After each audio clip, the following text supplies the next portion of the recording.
Hey, hey, hey! Hello, everybody, and welcome yet again to the Metaverse Week in Review, except it isn't, it's Metaworld News. Right, that's a good start, isn't it? Obviously, Mm-hmm. I've got the antiques on my mind. Anyway, my name is Mal Burns, M-A-L, one word, Burns, B-U-R-N-S, the other word. But if you want to find me on Twitter, which is where my newsfeed is, you're going to have to squash me. Yeah, I know. Don't like being squashed, but there you go. The web has made us all into sardines, by name at least. Mm-hmm. So go to twitter.com/Malburns, M-A-L-B-U-R-N-S, and that is the address where you'll find all the hot links to the various things I will be talking about this week and others besides. So, this is our news headlines, as it were, for the week ending. Here we go, the 4th of July, 2021. Wow. Wow. So, before I introduce James, I will actually say to James, happy thingy. Oh, yes, indeed. Well, It's it not, is Happy 4th of July. yes. Ah, it's a sad day for us Brits. Well, not at the moment. Apparently, we won the ball kicking game, but Uh-huh. back in the day, getting kicked out of that continent, we thought we'd appropriated. Bad news that was. Hmm. See, it's sort of British Empire could have held on to a mere continent full of.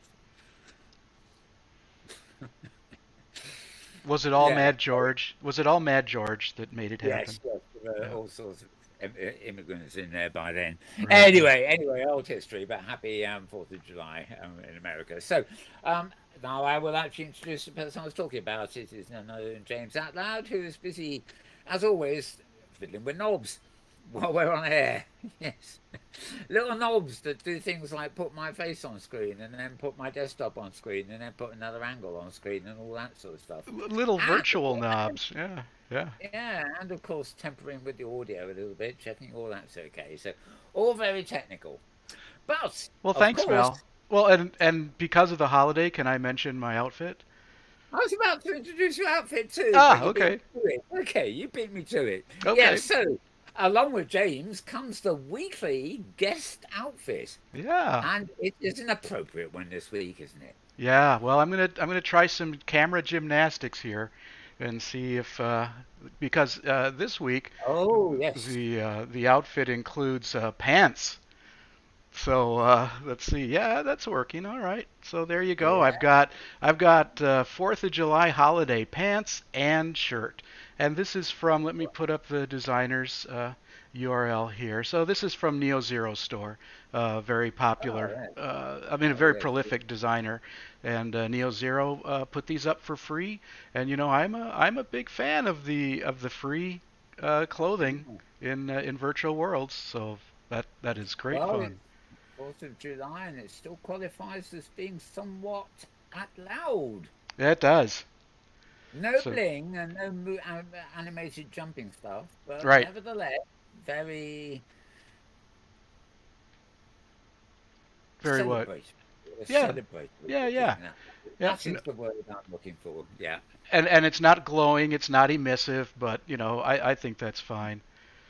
I think that works out just fine. And So the thank other you, Neo thing, Zero. Right.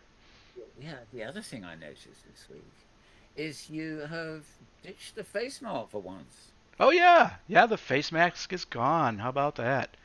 I Yeah. think you know I'm starting to be comfortable with the levels of vaccination and the levels of distancing. I guess I heard this morning that the United States is about 58% fully vaccinated and 67% partially vaccinated. So that's progress. Yeah. You've really caught up. You've really caught up. I mean, percentage-wise, I think we're about the same. Yeah. Yeah. But we were in there much earlier, I guess. So, Mhm. uh, Yeah, very yeah, much so. well, Right. I don't know. I'm still. I mean, they're saying that when in 3 weeks the face masks will no longer be compulsory, but I think they should continue to be in shops and Oh retail yeah, malls. yeah. Well, and I personally, I will still carry a mask wherever I go in the real Oh world. yeah, and I'll gauge. Is it okay here or not? And I'll have the mask at the ready. And of Yeah. course, in medical institutions, hospitals, clinics, masks are still required. Oh yeah, but they're Yeah. always conventional there, aren't they? Right. Right. Yeah, I just sort of, well, I would obviously keep a mask around my neck, if not over my face most Hmm. of the time. Yep. But it says no real sweat. I mean, the main thing is actually to avoid going out. Well, that's fine by me. I live Just on the stay indoors. computer, so Yeah, stay indoors and have everything delivered yeah, to me. yeah, right. I must say, when the sun comes out, you think, oh, ought to stretch these legs. Of Mm. course, then you stand up and realize the legs actually aren't working anymore after 18 months. Hey, right. Yeah, that's the thing to watch out for. They're definitely not as steady as they were. Anyway, let's get on with more happy things, or well, Yeah. more virtual or relevant things, should I say? Hmm. And I have on screen the Excel Weekly, which is where we always start. In Oh fact, yeah. because it's at scarredghost.com. SKARREDGHOST.com. And it's a review of the week, not just gone, but the week before that, because it comes out on Monday, and we're starting on Monday. Um, And Probably who's before that written by?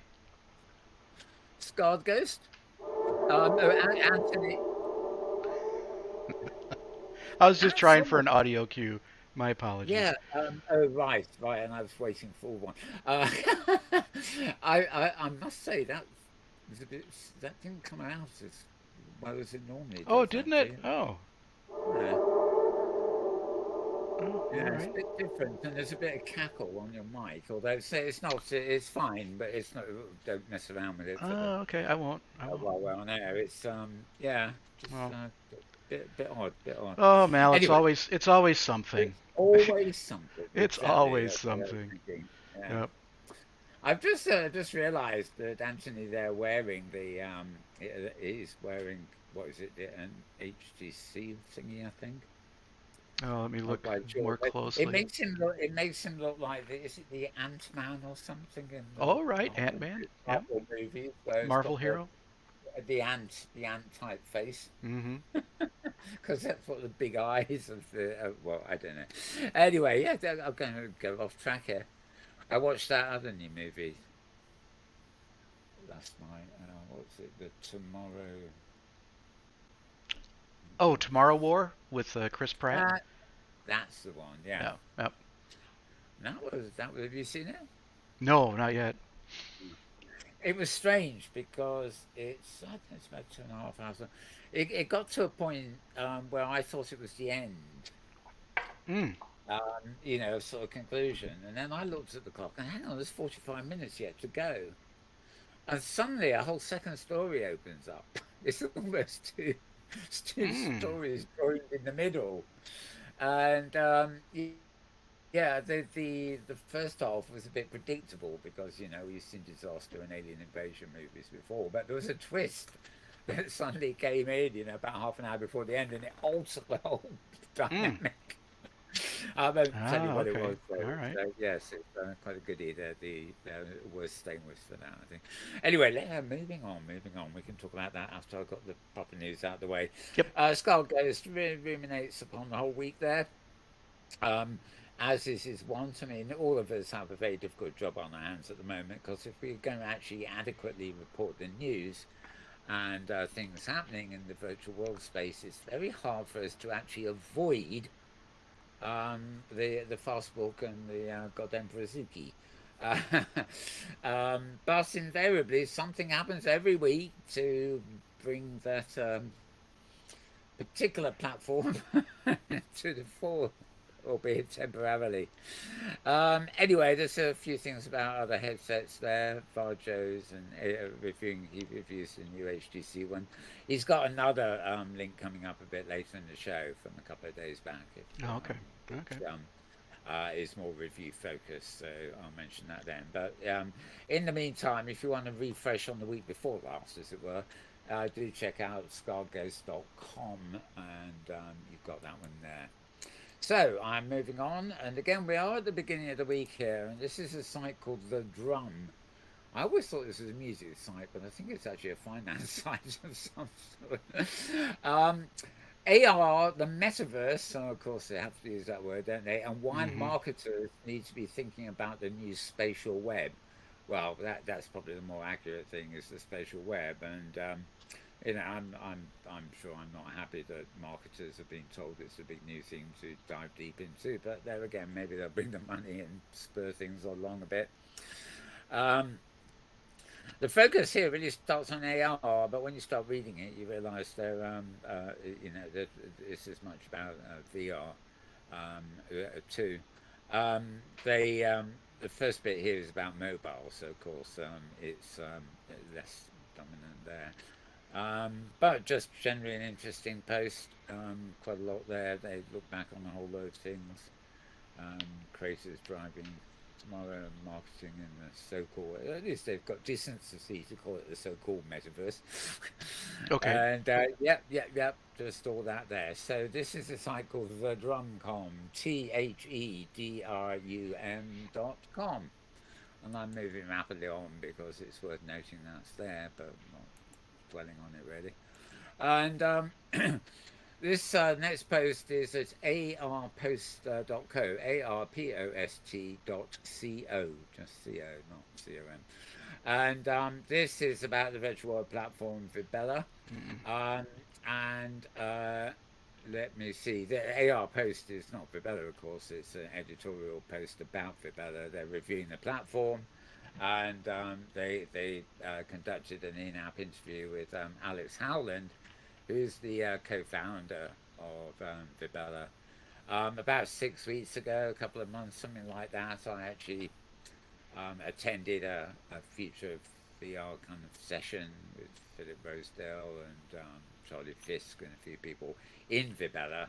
And I remember speaking to Alex a bit. He was on the panel too.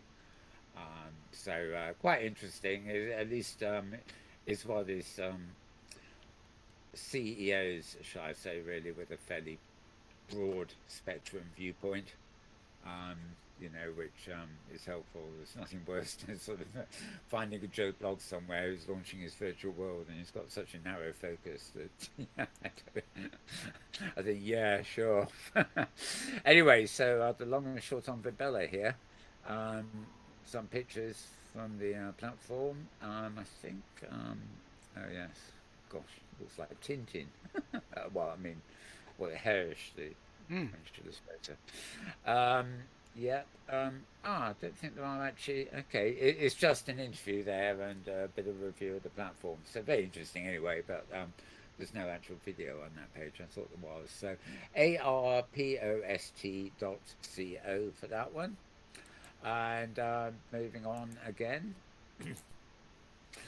This is a site called hypebeast.com. So it's hypebeast.com.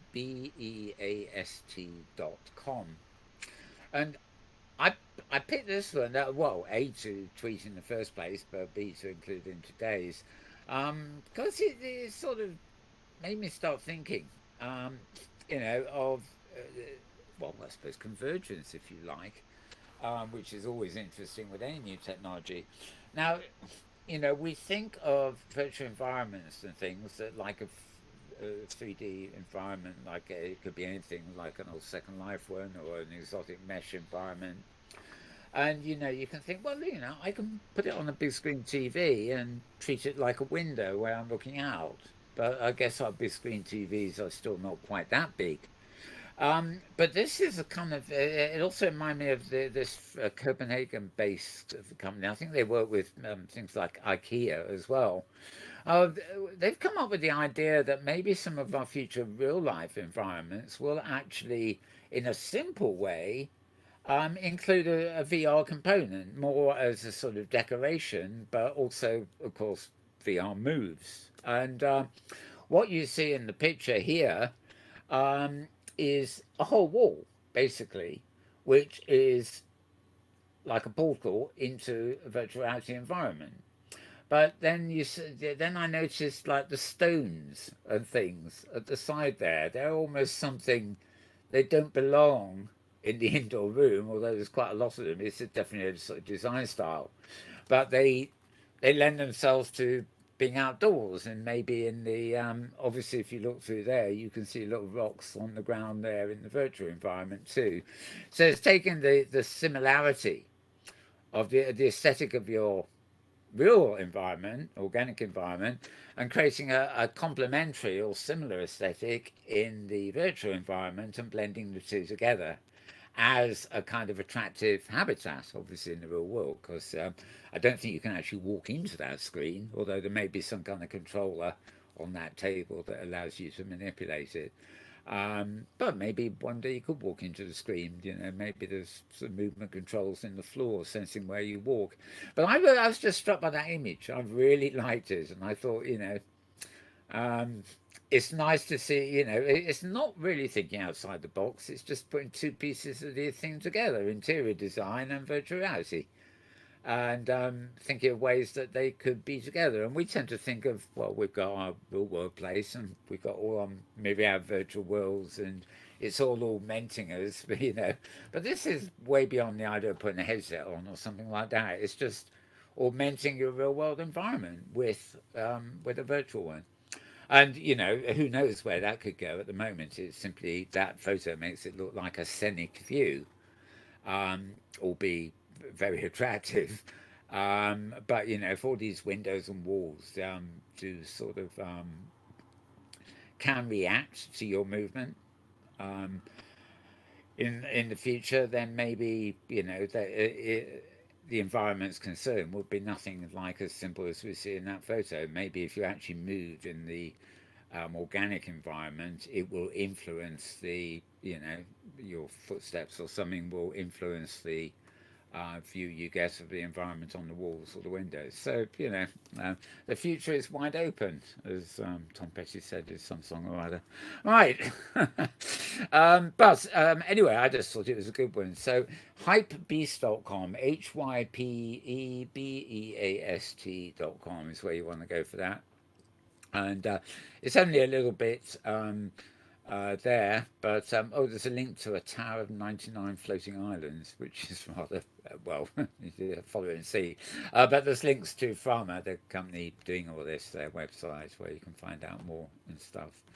Um, at the moment, they're based in Copenhagen, and the one you see being brought there is being brought to life in a hotel in Copenhagen called L'Auberge.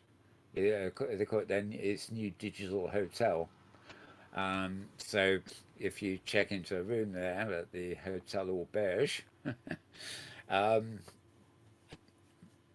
I don't know. I wonder how much it costs for a night at the Hotel Auberge. Looks like fun anyway. Yeah. I suspect it's not cheap, and you've got to get a Copenhagen too. Right, okay, I'm going to move on because I could go on about that hypothetically all day. Right, coming to the first video of this week. All my videos, which are at Mastodon, they get tooted to my videos indeed, um, which you can find at Malbones at Metaworld at Mastodon.social. Um, but they'll get retweeted too, so we've got them here.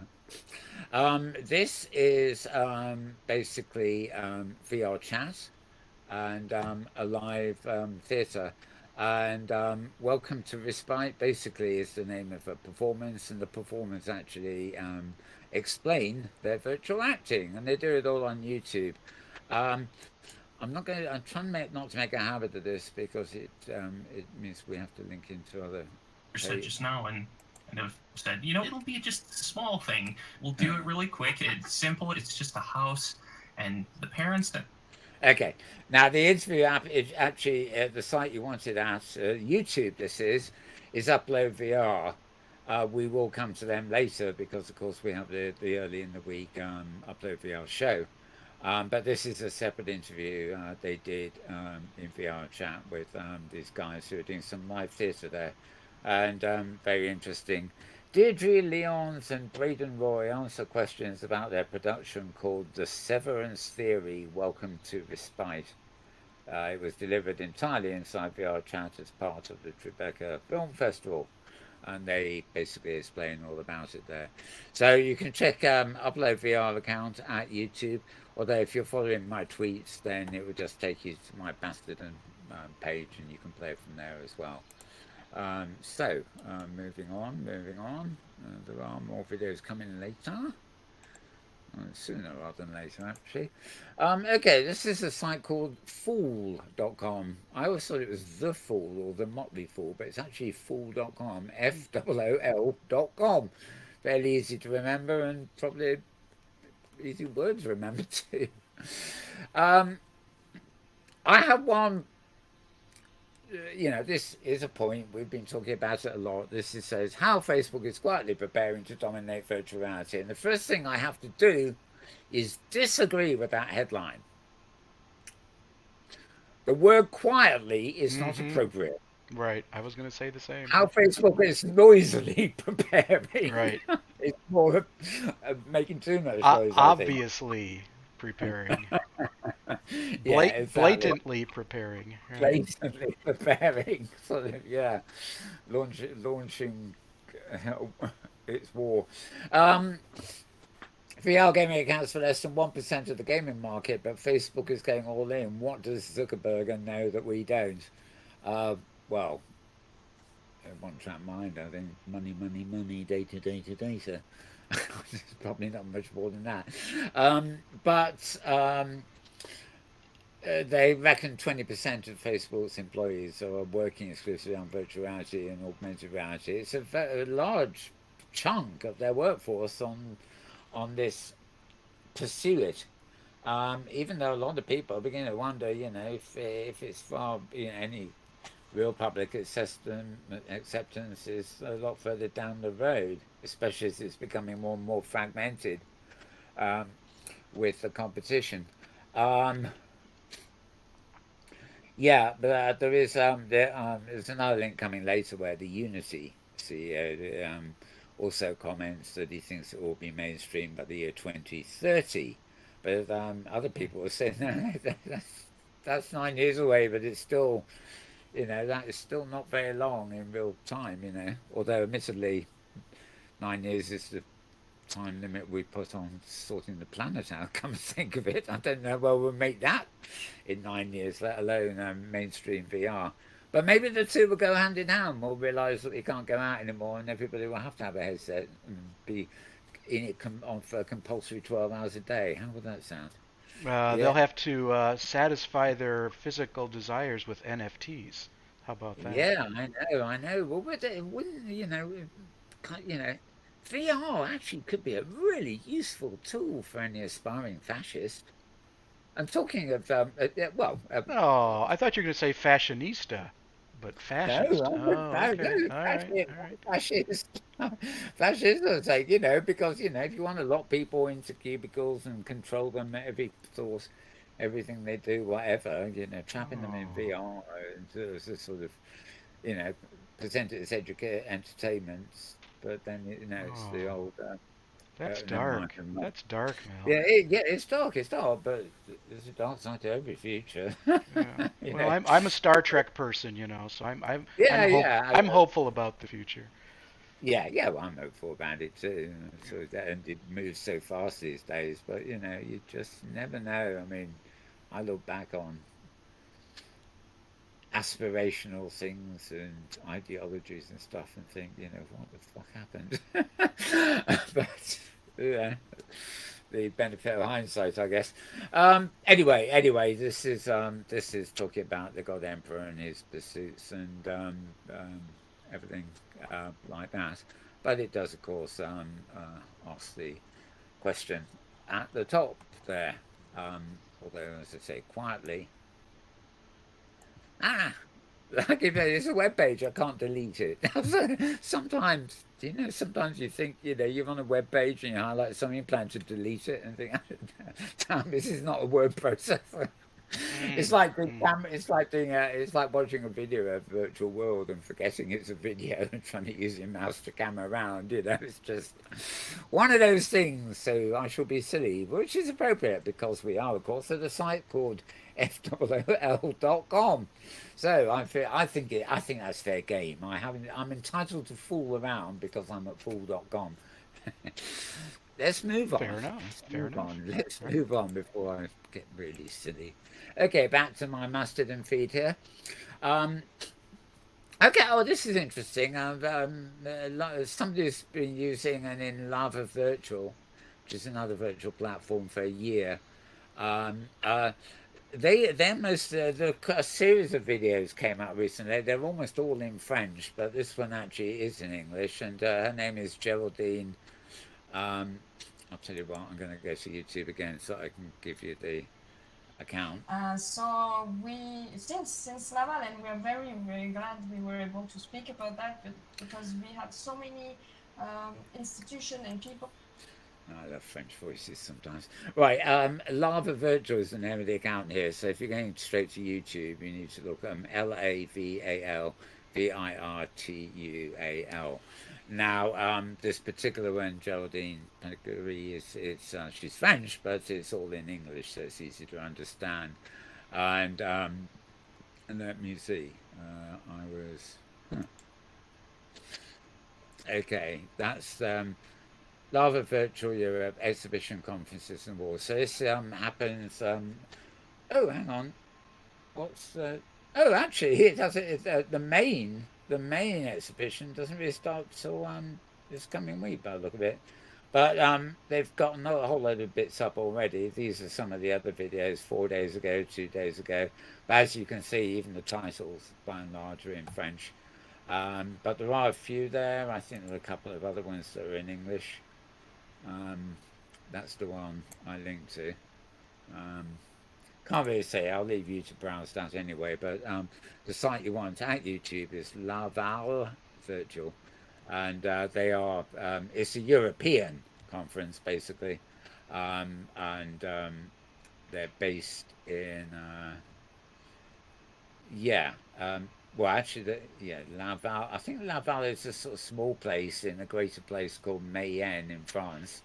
But I'm sure, like me and most of us, anything we follow will probably be, unless you happen to live over there, in which case you might want to hop in.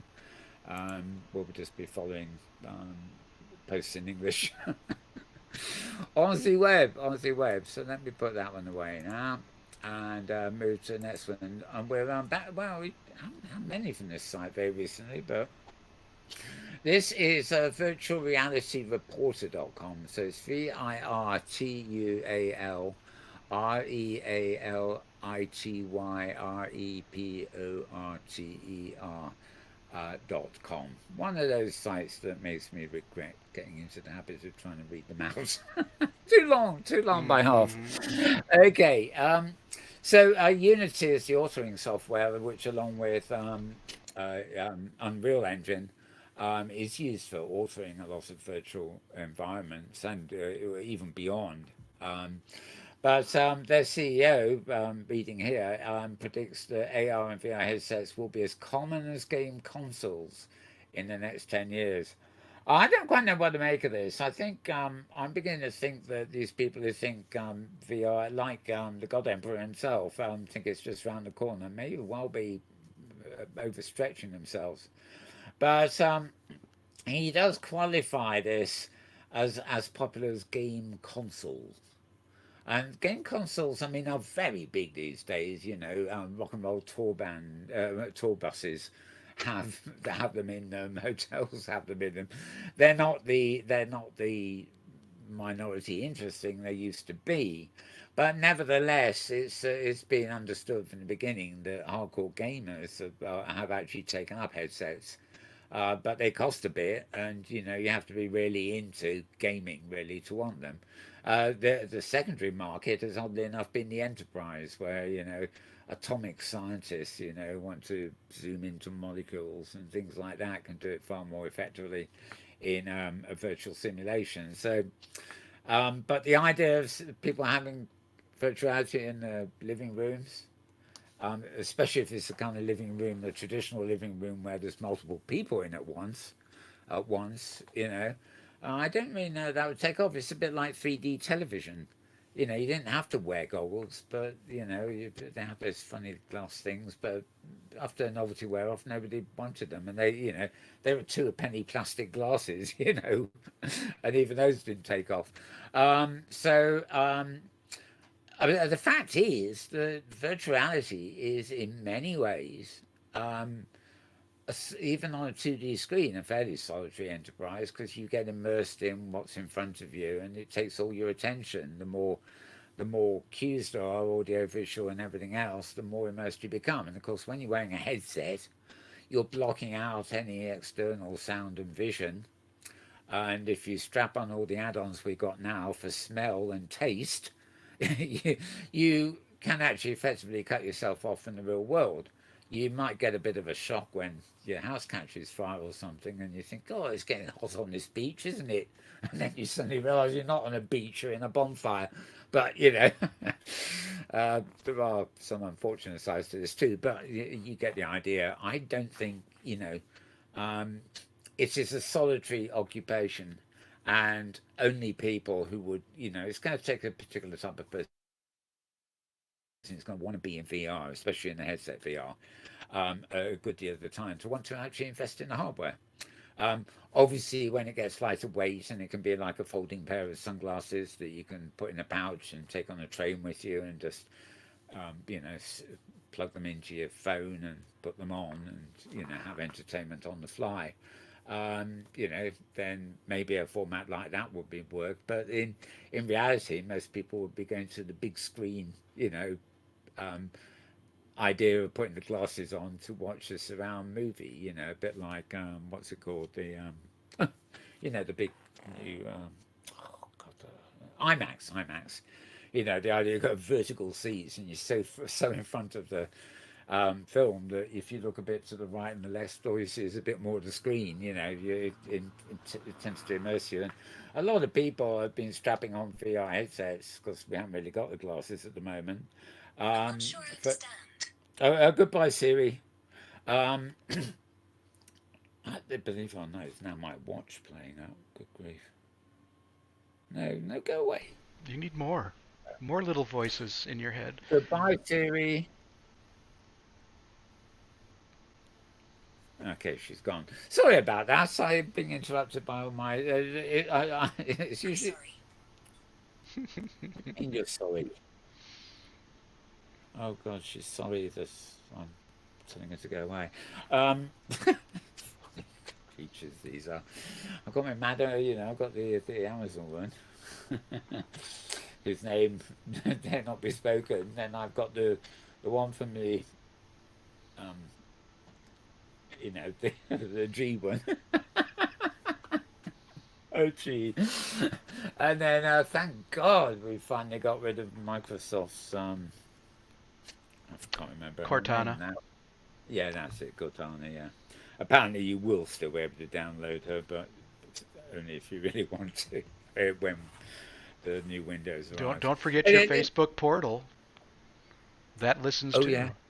Yeah, yeah. Well, yeah, but that's oh yeah, of course. But that's the listening part of that is Madame A actually. Right, right.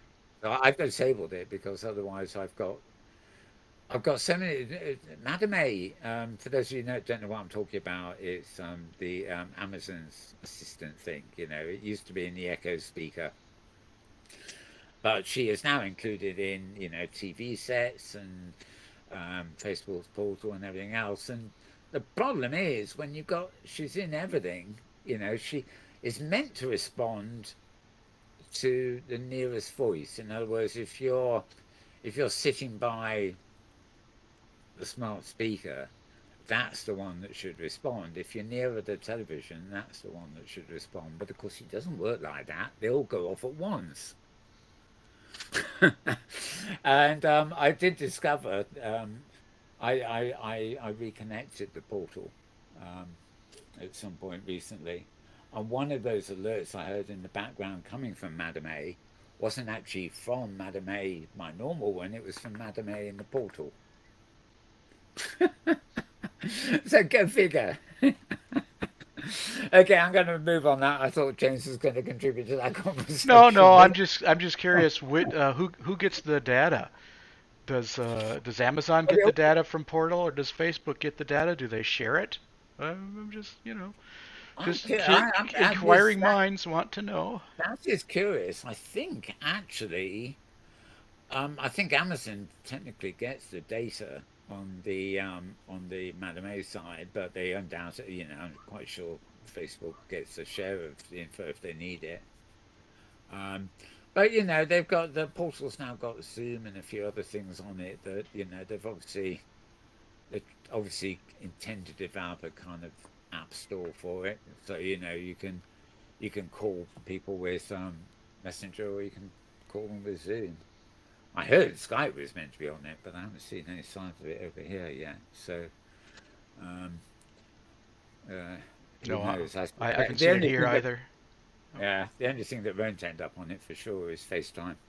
Although FaceTime, Pretty no, likely. All I right. did discover today, in fact, that if you are in a FaceTime call and you share a link with somebody who doesn't have FaceTime or isn't even on a Mac, then FaceTime can open via a link in Chrome Yeah, I saw that as well. on even if it's on Windows or something. So it's not.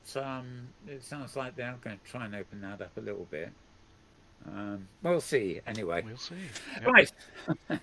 Anyway, moving on. So the Unity CEO predicts they're going to become common within the next 10 years. Is that a hit or is it a miss, as they say on the old TV show? I'm not sure. I will pass. So we will move on. I think it's short-sighted. I think it'll be sooner than that. What? Okay, That's right. just what I think. Yep, just A what I think. worthy discussion there. Yeah, I would have said so for a while, but I'm beginning to rethink that. But who knows? Who knows? Okay, moving on, as we have. xrtoday.com, xrtoday.com. And new realities. XR set for rapid growth, says a futurist. This is dated June 29, so it's one of these things that's got in here a bit late. But anyway, this is an interview with a London-based, here, London, UK. She's a futurist, authorist, and speaker. And she delivered a keynote speech at the Integrated Systems Europe event, which is pretty high-techy sort of stuff, really. But her expertise is in extended reality, XR, VR, AR, machine learning, artificial intelligence, etc. And she produces and hosts the XR Summit for the ISC. So, well, there's a whole load of intro about her there. But basically, this is an interview with her. And it's interesting we're seeing this from a different perspective. There is an audio interview that I'm linked to that's coming up in a bit, which as well, it's actually an interview with an economist, but it's all about XR. It's all interesting stuff coming from sort of different directions. So I'm not going to scroll down all those summaries. Yeah, if you want to read that, the site you want here is xrtoday.com. So xrtoday.com. And I remind you once again that if you follow my Twitter feed, twitter.com/Malburns, MALBURNS, you will find these links and more. And the advantage there is if you follow the links on Twitter, they'll take you to the exact page rather than just the website that shows up here. Right, so moving on. Okay, more social world platforms. Rec Room managed to earn quite a little bit of money. Well, not they raised quite a little bit of money, I should say. Earn is not quite the right expression yet. They secured $100 million investment, and they're opening a functioning digital economy. They're one of the platforms that thinks they can create the metaverse. They don't. They're not so vocal about saying they're trying to do that and using that word, but It's a cross-platform app, and it's getting ready to hit the world's largest user bases with a launch on Android devices. Now, this could be quite big because unlike the iPhone operator iOS, for example, or iPad OS for that matter, um, Android is not only an operating system you'll find on a phone, which makes it, something as detailed and quite rich as Rec Room. I mean, it's not Second Life or anything, but it's interesting that something like that could actually work on Android. Small phones. But what's the point? There are a lot of televisions, so-called smart TVs, are running the Android operating system. So they will be able to offer an Android app on your TV. Also, there are versions of Android that are big TV sized monitors anyway. So having it available to run on Android is probably like almost as good as having it available to run on Windows. I don't know whether that is actually available on the Mac or not, but it will bring a lot of people. Um, they've already got over 1 million active monthly VR users. They say VR users. I don't know whether that means headset or just users. Um, oh yeah, they have got a version on iOS, probably on the iPad, and so that apparently saw an increase of 600% year over year. Um, right, they're not being silly enough to tell you how many people they think they'll get as a result. But anyway, having that available on Android could be very interesting. That report comes courtesy of roadtovr.com, roadtovr.com. And we'll move on from So that. Rec Room doesn't run on Mac, but it runs on iOS. So Yeah, the newer Macs can run iOS, right? I haven't tried it. I mean, Okay. some iOS apps will run. Hmm. Some won't. On the new Silicon Mac, technically any iOS app could be made to Yeah. run if Yep. only in a widget. But they had to backtrack on that because some developers said they didn't want their mobile apps to be available on the Mac OS. Sure. So now, basically, if you've got an iOS app or an iPad app, to download it into the Mac, the developer needs to have told Apple that's okay to do. Okay. Um, but obviously, a lot of high-end software wants to sell for the Mac separately because it's more expensive. Lots of the versions of things that are on iOS are support versions that go with main versions. For example, I've got on the newer Mac here, the Silicon one, in fact, I've got GarageBand open. No, well, the screen's off, but it's open at the moment. And also, I've got a support program for GarageBand open on the iPad. Now, they work hand in hand. The iPad version is not anything like as high end as the full Mac version, but it opens up. If I've got an instrument open on the full Mac version, the iPad opens a widget for me with extra controls for that instrument. So the two go in hand. The iPad app part of the equation enhances the main app, but doesn't replace it, if you see what I mean. And likewise, the main app doesn't have all the kind of widgets kind of stuff that you can get on the iPad. So obviously, and now it's not a good example because GarageBand comes with Macs and iPads anyway. But if you imagine somebody like Adobe, who have a Photoshop on the iPad and they have the main Photoshop in the cloud on your desktop, what they charge these days is charging for access rather than buying the software. But what they charge for all the bells and whistles versions is actually considerably more than they often charge for a cut down version that runs on a mobile. So if I've got a really good Adobe product on my iPad, Adobe are not going to want me to actually move it across to my Mac. they've got something else up their sleeves for the Mac, if you see what I mean. So it swings and roundabouts thing there, basically.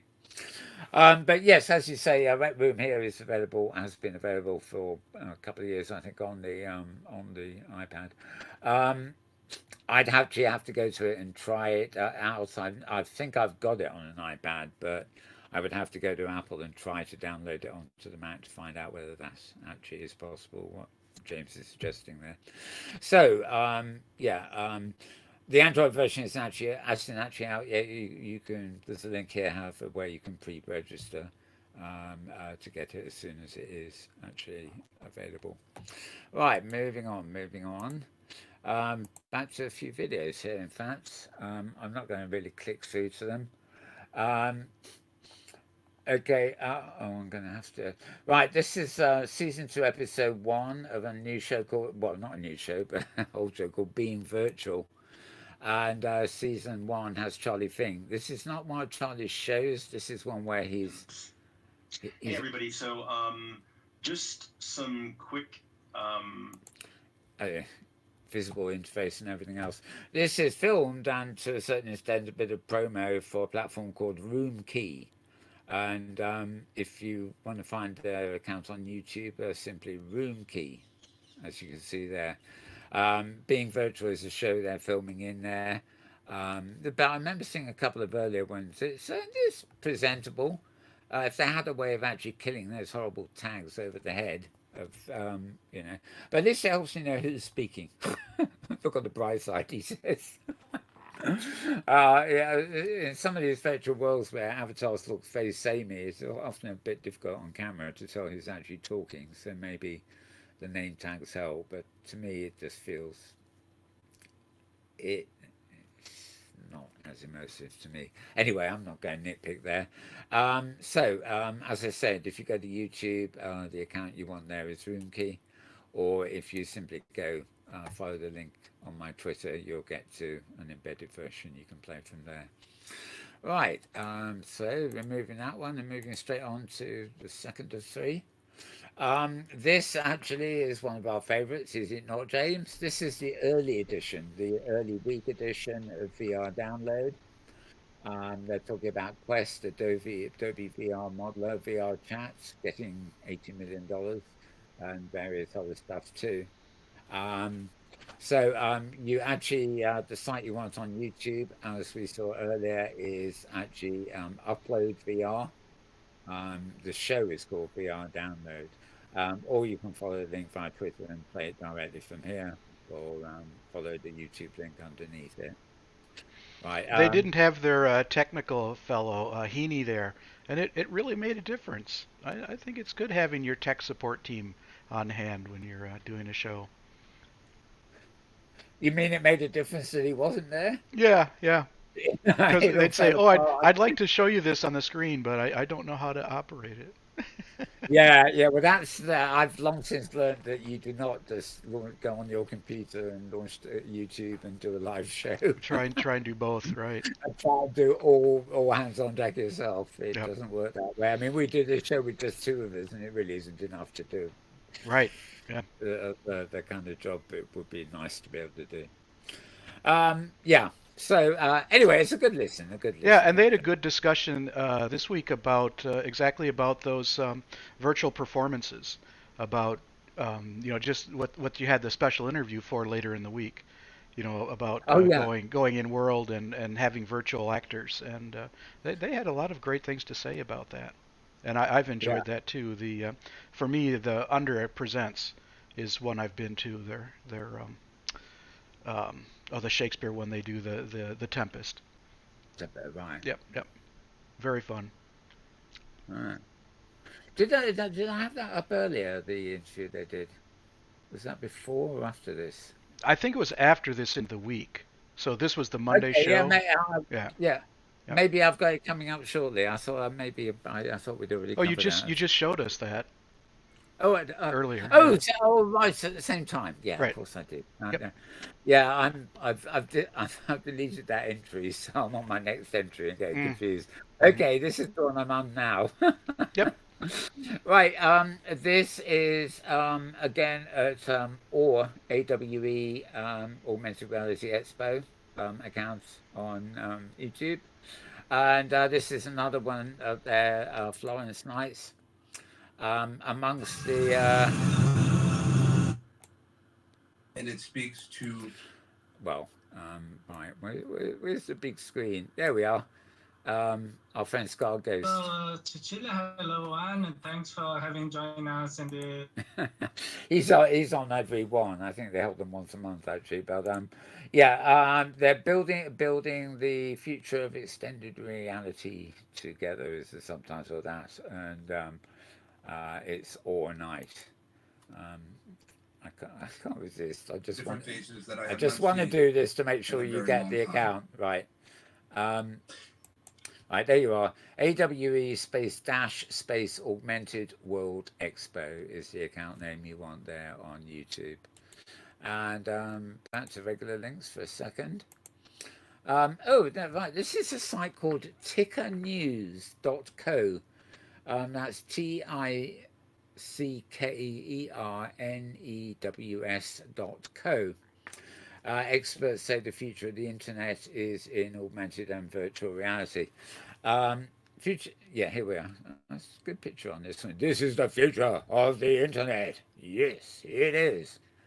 And if that's Zuckerberg, then there's your sort of fascist declaration coming in. Sorry. He wears that. That's his T-shirt, isn't it? I don't know. Maybe other people have the same shirt. I'm going to shut up or get into trouble. Right, the future of the internet is augmented reality, virtual reality, and spatial computing technology. Kathy Hackett is a leading futurist, and a futurist helps organisations anticipate change, retain market relevance, and imagine the possible scenarios that could play out. And they go on about Kathy there, and generally there's other people involved here too, different experts giving their different opinion. And actually, I think this does this. I think that article is actually running into another article, which maybe has a separate link. I'm not quite sure, but it was the top bit anyway. Is quite interesting, and yeah, nifty illustration there. I think that says a lot about it. So that's tickernews.co, and now we're back on. Now this is.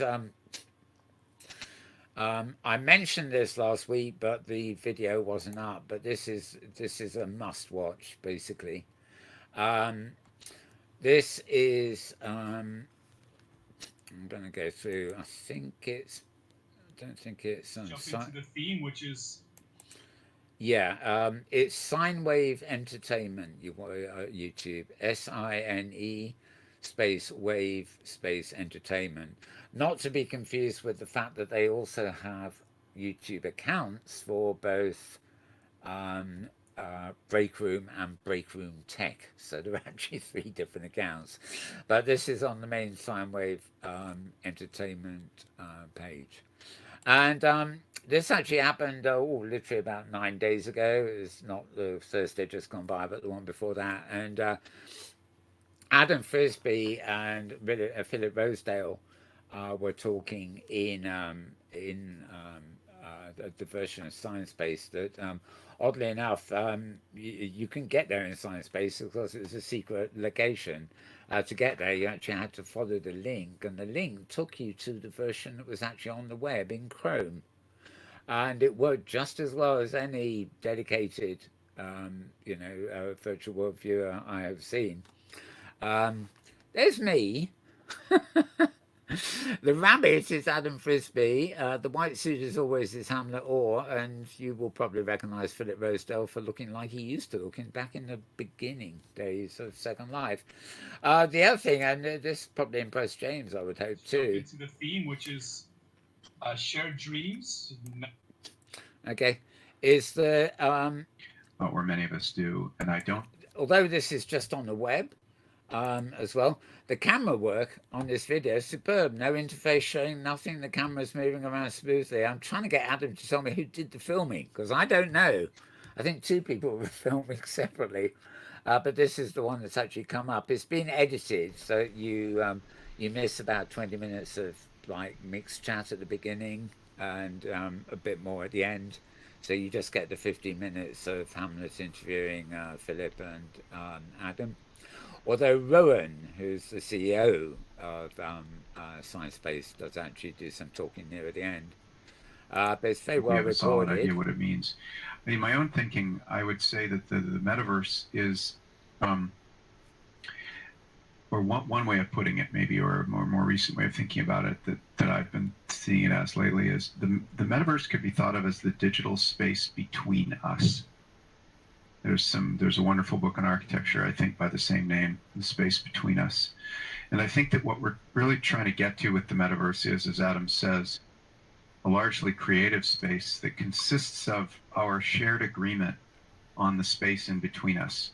Just before we started here, we were talking about, spaces of many miles wide or whatever, solely created by one creator. But I can't get over Philip's sparkling crotch. Mm-hmm. It seems somehow a bit suggestive. And Adam talking to Amber, and awful lot of stuff covered in 50 minutes. Also in the audience there, the people hanging around. People like Dizzy Banjo, E-Predator in use from IBM, or well, it used to be IBM. Prokopin never managed to get there. It was really like almost a reunion of old souls in there. The camera work was very good, and of course the other thing they've done there with Break Room is they've basically taken Philip's audio high fidelity, in other words, the spatial voice that Philip's been working on since the world high fidelity ended, and they're now including that in Sciencebase, or rather Break Room. At the moment they use VVox, but it's quite clear that Philip's system works an awful lot better. One of the telltale signs of the awful lot better, I'm sad to say, is televising it, filming it. Because this camera work is superb, but as the camera moves around, so does the sound go all over the place. It's so sensitive. And also for some of the avatars, Philip and Adam, whatever, when their avatars change position slightly, the sound moves into a totally different direction. And in world, you don't notice it. You just think, oh, they've turned their head away from you. But on camera, it's a whole different ball game, because we're used to balanced sound on a broadcast, and sound is constantly going in and out depending on where the subject is looking. We're used to television where interviewers have mics around their neck, so we always know the sound level from the person being interviewed is always going to be the same. It's not going to fade in and out and make it hard to hear. But I'm afraid when you're actually using the spatial audio for filming purposes as well, I'd love to do some filming in there if I can figure out how it's been done that smoothly. But I would want to make a point of making sure all the participants were in a fixed position and had clear instructions: do not turn your head. But anyway, as I say, that would be my pick of the week. There's 55 minutes of this. As I said, you go to Soundwave Entertainment, and want creativity. There's some people Adam, want entertainment. It's a matter of working out how you can serve each of those desires simultaneously. He's become very fond of that, the rabbit, apparently. A bit like me and my cat in Second Life. Question from Dizzy Banjo, actually. And he says, considering the... Okay, that's the voice of Hamlet Orr. I'm just trying to get round to the bit where we hear Rowan. And one of the big problems we've got with the social media companies is that they chop up and give everyone their own. Oh, it's not that one either. Okay, I'm trying to find where... Well, Rowan's in there. So. I think that was very eloquently put, Rohan. I hope people listen to that. I think what you said there was... Doesn't that mean that the solution has to be that the investor class investing in virtual worlds have to accept that the growth of a virtual world to be sustainable can only be at the rate at which it can build that social fabric of communities that can be trusted to moderate themselves. Is it effectively that's the problem is that investors will always push for faster growth that doesn't allow that kind of social fabric to be built. I think that was very eloquently put, Rohan. Right, so you got Rohan talking there too. Yeah, it covers a whole load of stuff. I thought we even covered quite a lot more before it went live. People arriving early and stuff. And it also went on longer than was planned, but you got a good 55 minutes in the recording there. So that's my real recommendation of the week for something to watch, as it were. Right, and I'll get up there finally. So moving down, the end is in sight, but not yet here. Right, the education post here really. This is eschoolnews.com, ESCHOOLNEWS.com. And what can I say about it? 21 awesome AR and VR tools for learning, and that's all it is. It's somebody's done a post listing 21 awesome tools. I'm sure there's more than 21 if you had around, but these are the tools that this particular reviewer liked. ZSpace, MergeCube, Tinkercad, Immersive Reader, Flipgrid. I've heard of Flipgrid. A lot of these I hadn't heard of. Nearpod, CoSpaces, Big Bang, Georgia Public Broadcasting, Adobe Aero, Thing. I love the way they spell Thing. THYN. Quiver Vision, Jigspace, Civilizations, AR, JFK Moonshot. It goes on 3D this. Yeah, so 21 tools for learning there listed. So if you're an educationalist, you might find that useful. You will find it at eschoolnews.com. Now, moving online, we're at a site called sciencefocus.com. This is actually a sub-site at the BBC, but you don't need BBC Co or anything like that. You just go to sciencefocus.com, SCIENCEFOCUS.com. And more of the old medical uses of VR coming in here. VR may strengthen your brain waves and be an effective Alzheimer's treatment. A new study on rats. Well, of course they're on rats. Apparently rats are like us. The nearest relations that experimenters can find, or the nearest relation they're allowed to cut up, I guess. Oh, terrible. Study on rats demonstrated how virtual reality strengthens crucial theta waves in the hippocampus. And the hippocampus, for those of you who know, is not an animal that is big and in water. It's a part of the brain. You're thinking of hippopotamus. I wonder how many more hippos there are around. Oh, there's an open sim hippo too. I can't think of it. Right, okay. They discovered electrical activity in the region as the hippocampus differed when the rodents were placed in the real world and virtual reality environments. I love this. Before you ask, no, the rats weren't fitted with tiny VR headsets. Instead, they were placed on a small moving track surrounded by screens. Imagine building a headset to fit a rat. Might have stopped them foraging in your bins. I don't know. Anyway, all about that there is at sciencefocus.com. Right, moving down. Virtual planets, the show must go on. This is a post at vrfocus.com, another regular site, vrfocus.com. And I like the way they open it. These virtual metaverses, yeah, big mistake, they've pluralized it, but they are doing it in a humorous way. These virtual metaverses everyone keeps espousing may promise a digital nirvana full of fluffy clouds and people getting along like they're in a Disney movie. However, simply offering a place to chat isn't enough. We need entertainment. So then they look at possible entertainment. It's unfortunate that the first screenshot is have got Emperor's Horizon. But there we go. Dance floors and slightly more. This is Australia's Splendour in the Grass Music Festival. This hasn't happened yet, but it will be happening very shortly in a couple of weeks here in Sansar, in fact. But that is the stage getting ready for it, so to speak. It looks very real lifey, it does. And I suspect, well, they've done a lot of other events here in San, so I suspect you will actually have the illusion of seeing the real world performers on that stage, because they will be performing against a green screen, but the green screen will be between you and the stage itself. So unless you're really close up to them, you won't realise they're not really standing there. And of course, with bands like the Killers headlining, major bands, I think they're vested in making sure it all goes well. Right.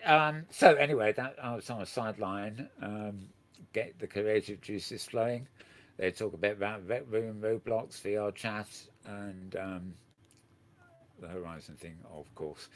Yeah. So nice little roundup kind of post there at VR Focus. So move that. Moving down. I think we all know what this is. It's another one that is every week. This is the Week in XR. This is Charlie Fink's column at Forbes. FORBES.com is the site you want. I don't know what happened to Kathy's Monday post of Forbes, which is like almost what I see the companion, you know, at the start of the week she does one, then Charlie does the end of the week. I couldn't find one this week either. It's either some kind of oversight on in my feed reader or something, or maybe it just didn't happen. But anyway, Charlie has turned up as ever here, and is you know, basically all the announcements from the week, many of which I've already covered here, but plenty of others that I haven't. So it's just a roundup of stuff in the week. And oh yeah, this is in Discord. I found interesting. We use that for our voice here right now. They've acquired an augmented reality startup called Ubiquity 6. They have a scanning app. Well, I don't really know much about it, and at first sight, I couldn't quite see why, you know, of all the things that Discord might have bought up, what the appeal of this is. But anyway, they've got it, and yeah, a few other headlines and plugs there. So find that at Forbes.com, FORBES.com. And this is globalnews.ca, so globalnews.ca. And Edmonton-based tech company, well, I presume Edmonton is in Alberta, or is it the other way around? I don't know. No, neither of them are a state, so I don't know about that. It's a tech company using artificial intelligence to offer a glimpse into the future of cities around the world. And a co-founder run with it, Synthetics, and her partner Dean Bittner.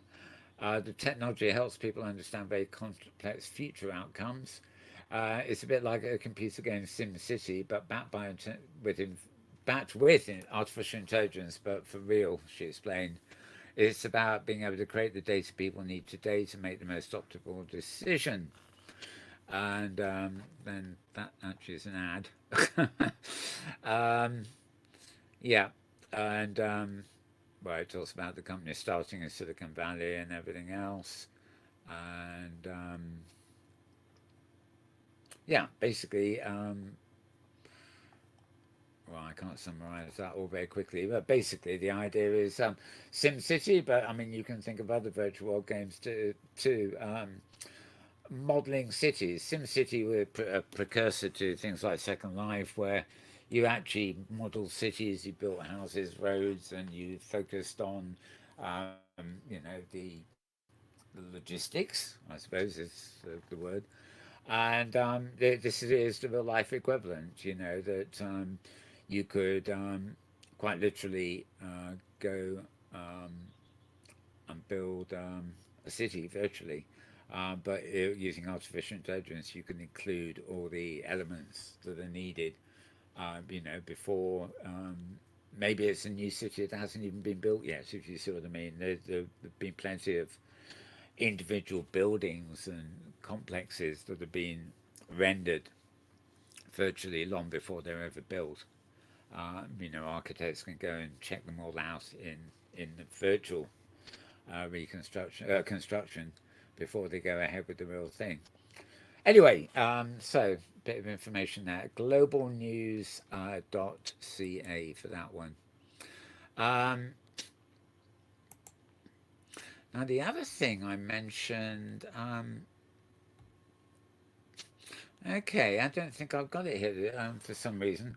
I mentioned last week there was an interview on video with Cal Fay, where she talks a lot about RMB City that she did a decade or so ago in Second Life. At the time I was talking about it, the video wasn't online, but I know it is now, but I can't see it on my list, so my apologies for that. You'll probably find it if you look. This one, I think this is also, no, July 1st, actually, okay. A VR headset from Russia boasts impressive specs, we are told. This is Roscosmos, a state corporation of the Russian Federation, specializing in spaceflight, but they're now producing a consumer-focused VR hardware. And if you don't want an Oculus, then you can go and look out for a Roscosmos XR1 as an alternative. Well, there's plenty of other alternatives too, but this basically is a new headset. No gentle curves here. There's something very Russian about all the hard edges on this one, isn't there? It certainly doesn't look like that one that Anthony Watson was wearing. That nice round big eyes on it. Anyway, they've got all the specifications for it there and schematics. I don't think there's an actual photo. I think these are all renditions. So. Who knows? This VR hardware will be used in conjunction with other haptic technology designed to enhance immersion, including, get this, a zero-gravity simulator. They can't spell simulator, but unless that's the spelling in Russian, I don't know. But let's leave that be. VRScout.com, regular site there for that one. VRSCOUT.com. And yeah, Russian headsets. There we go. Here's another anecdotal one. This is a no proscenium. I never could pronounce this one. It's NOPROSCENIUM. No proscenium, or whatever. Okay. But this is another vaguely theatre-related thing. Madrid Noir is bringing the 1930s Madrid to life in virtuality. There's a bit of a Q&A here with the people behind it, but basically it's just a fun VR thing. It's as far as I know, it's not a place in any given world. It's simply a standalone VR experience. But so Catherine Yu is very familiar. I think she's written the article actually, not the. Yeah, but they look behind it. It's an interactive 45-minute animated VR experience. So it's a bit more than film, but a bit less than a virtual world. But basically it's interviewing them and what they did with it. And I must say it looks very nice. It's what it is. The style artistically of it is something that appeals to me. I wouldn't want to see that in a virtual world that I went to live in or do stuff in, but as a entertainment world, I think that works rather well. And it's like a nice comic book, Right, so that is, I'm not going to read it out again, noproscenium.com. You can find a link at twitter.com/malburns if you need it. Right, virtual becomes reality, a review. This is a tour of Stanford VR Lab. And this is none other than the Scarred Ghost. So if James wants to hit the noise maker. Yes, the scarred wolf. I mean, the scarred ghost. Sounds a bit like a wolf as well. Okay, virtual becomes reality, and basically it's doing a whole review of the tour of Stanford VR. That clip you see there is only a few minutes long. Might as well play it. It introduces it, but it's not. We are in the dawn of the virtual revolution. Over the years, more than 15,000 visitors have come to our lab to learn about the effects of this powerful medium. Now we are bringing the lab to you.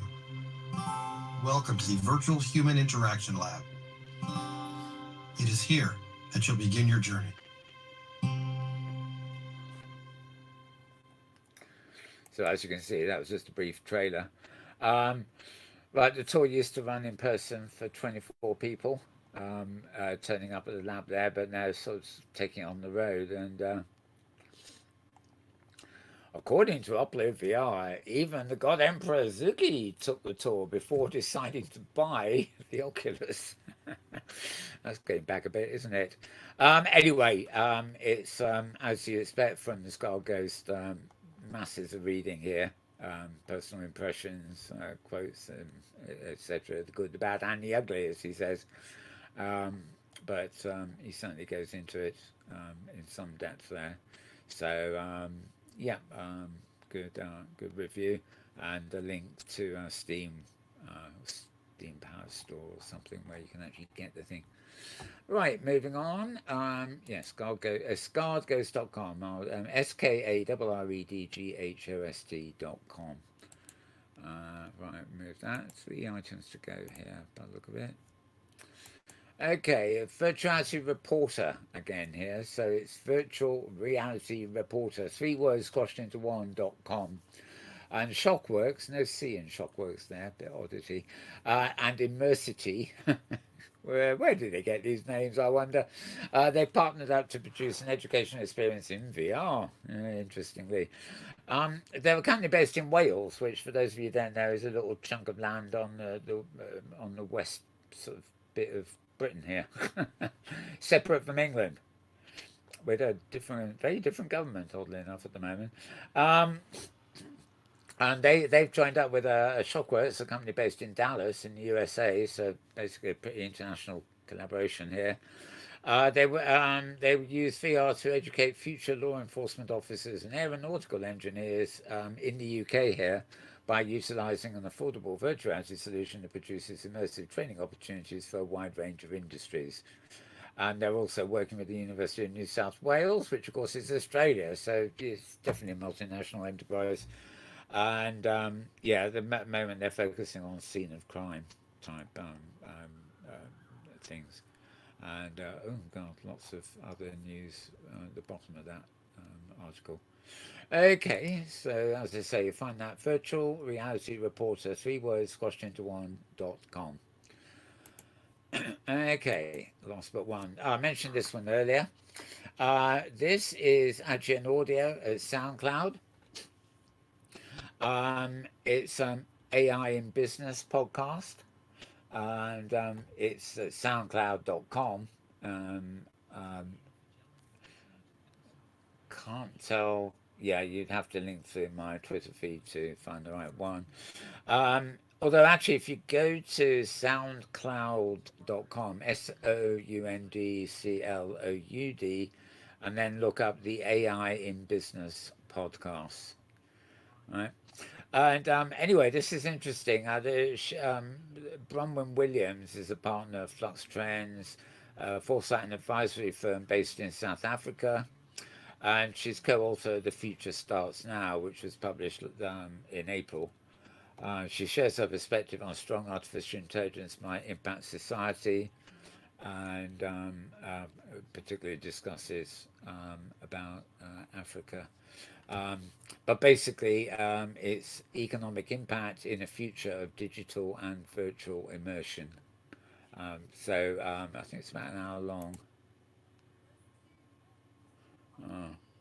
I couldn't turn this off earlier. Now I don't know how to turn it on. But never mind. It's interesting. There we are. She's an economist anyway. So interesting chat. I found that was. So yeah. Take your pick. You can always follow the link and then go somewhere else if you don't like it. Right. And finally, the last item is another video that popped up this morning. Quick tour of Somnium Times HQ. This is really a bit anecdotal. Forget how long it is. 3 minutes. Good morning. name is Mark Demar, and I'm standing on the northern shores of Deep Oasis Lake. And why are we here? It's because I want to give you a quick tour of our new Somnium Times headquarters. Right. Okay, I gotta leave that as is.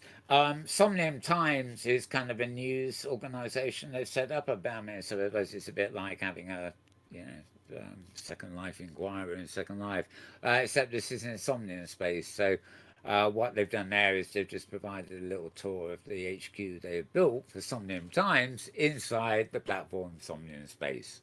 But it's significant because it shows that Somnium space, is developing. When you start seeing these things like little media outposts and individuals showing off things, you begin to realise that the platform is certainly growing. I haven't taken that much interest in Somnium space. It was never easy to get around, and I think it's one of the ones that uses, it's tied in with blockchain and all that kind of stuff, which I've never really felt particularly comfortable with. But anyway, it's just a quick little tour of their HQ there. And that's it. That's my last item for this week. As I said, the Cal Fei interview, I don't know what happened to that. So maybe I bypassed it for some reason when I was loading the links. But anyway, I think you've had enough for now. Don't know how long we've been on air, but it feels like it should have been enough. About an hour and 20 minutes, not too bad. Oh, not too bad. Okay, we're within our 90 minutes sort of thing. So, any thoughts, James? Thoughts on any of that stuff? Or anything else? No, I think I offered enough already today. So. What? Nothing? Oh no! You're standing up in your suit. Oh yeah. Well, and that was a bit of extra. The commentary. I did like, I'll bring up again the performance in VR. Where the underpresents and then the other events where when you enter the world, you're with performers who are performing a story with you, which it's different than a video game where everything is scripted. It's I think it can be a very compelling experience. So I like to see that continuing. Yeah. Well, it's very definitely, how we say, it's like a virtual world experience within a virtual environment, or even standalone.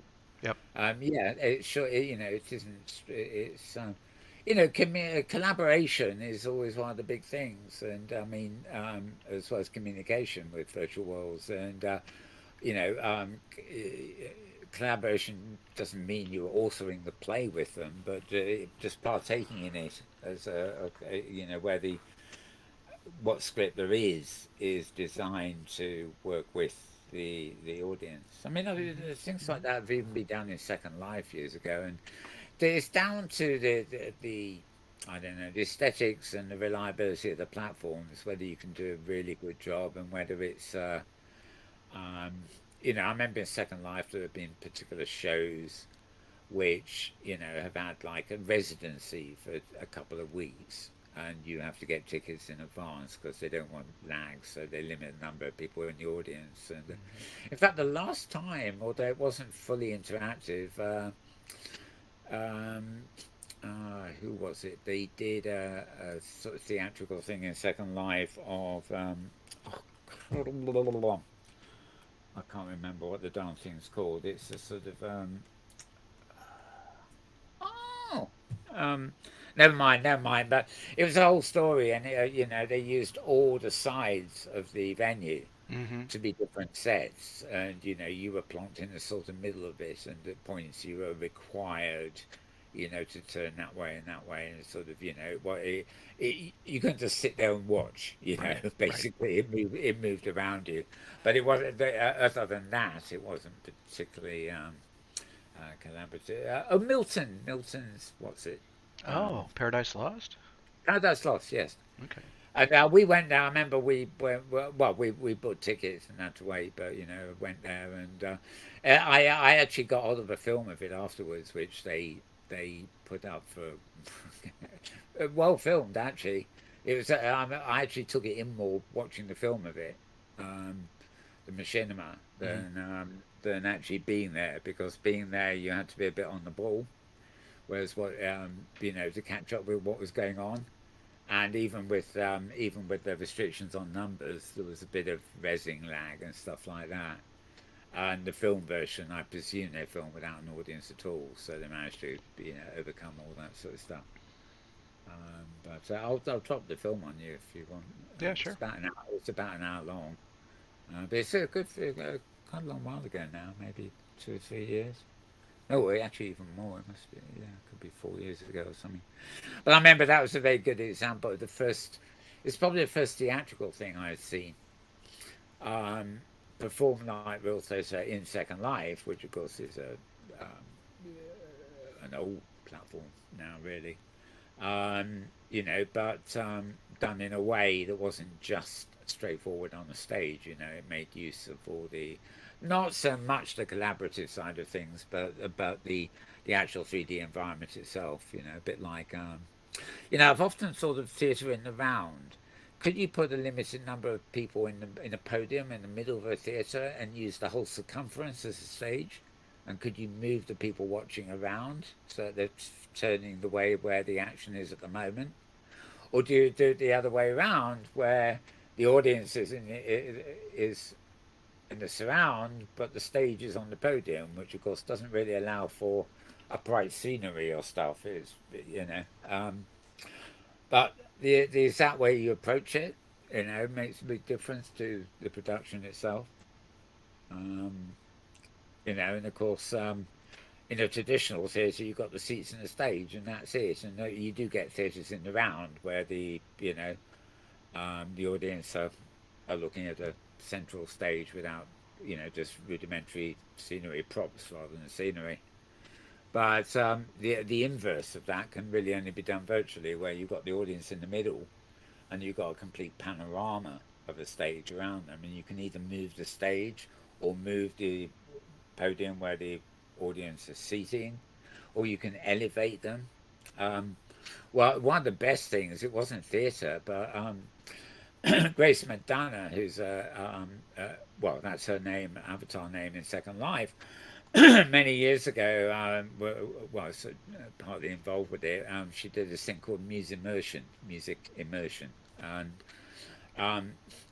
she compiled a sort of set about an hour long of classic songs. I think a couple were her own, other were covers of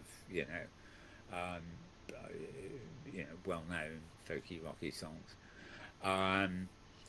And she had a set built for each song. And the sets were panoramas, and they were all staged as about 13 or 14 levels in a tower, right? And when you went in, you took your seats and you were instructed not to budge, because the way it was operated is, after the introduction, everything would go black and somebody would raise the podium with the entire audience on it, seated, to the first panorama. And then Grace would sing the song that went with that scenery and that environment.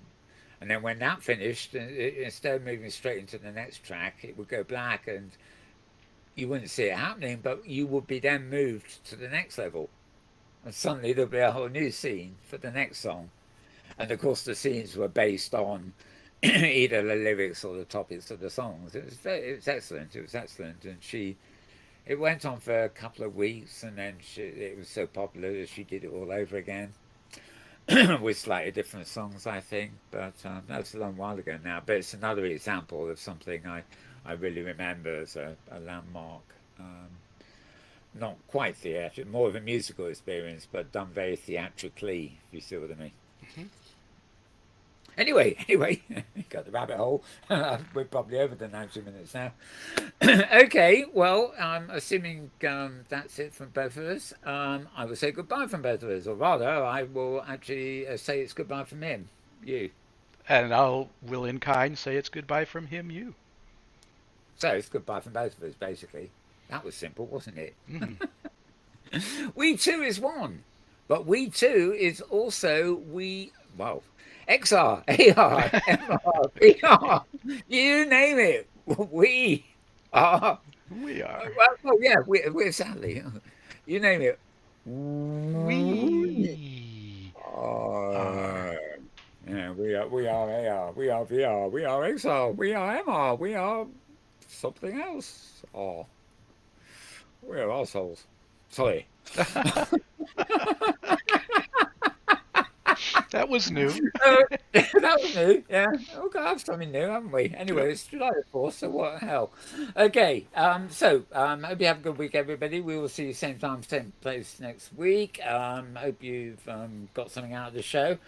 Meanwhile, stay safe. And stay safe.